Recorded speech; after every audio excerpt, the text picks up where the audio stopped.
กระทรวงการต่างประเทศแจ้งสหรัฐอเมริกายุติการออกวีซ่าเข้าประเทศให้ประชาชนลาวอย่างเต็มรูปแบบ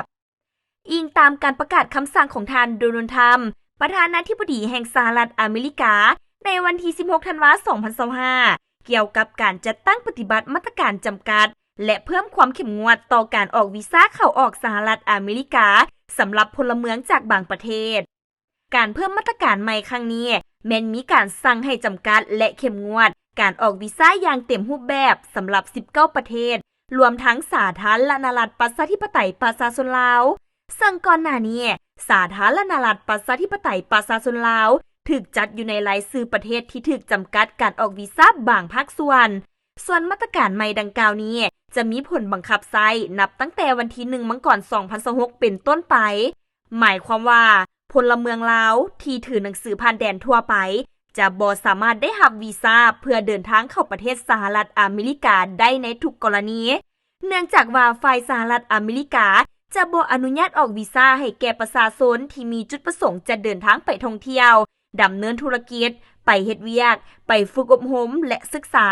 พนักงานของภาคเอกชนที่จะไปฝึกงานสัมมนาหรือเข้าร่วมโครงการแลกเปลี่ยนต่างๆจะบ่ได้รับการพิจารณาการออกวีซ่า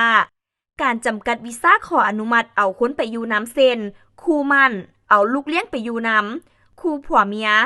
ครอบครัวญาติพี่น้องและอื่นๆสำหรับพลเมืองลาวที่ถือหนังสือผ่านแดนนักการทูตและรัฐการแม้นได้รับการยกเว้นและยังสามารถเดินทางเข้าประเทศสหรัฐอเมริกาได้อย่างเป็นปกติบนพื้นฐานการอนุมัติให้วีซ่าของประเทศเจ้าภาพเป็นแต่ละกรณีเช่นการเดินทางไปปฏิบัติหน้าที่การทูตการเข้าร่วมกองประชุมสากลและเวียกงานอื่นๆที่เป็นทางการด้วยเหตุผลดังกล่าวจึงแจ้งให้ประชาชนลาวบรรดาเผ่าเพื่อทราบและพิจารณาหลีกเลี่ยงการยื่นใบสมัครไปลงทะเบียนและเสียค่าธรรมเนียมเพื่อขอออกวีซ่าเข้าสหรัฐอเมริกาในระยะนี้เนื่องจากว่า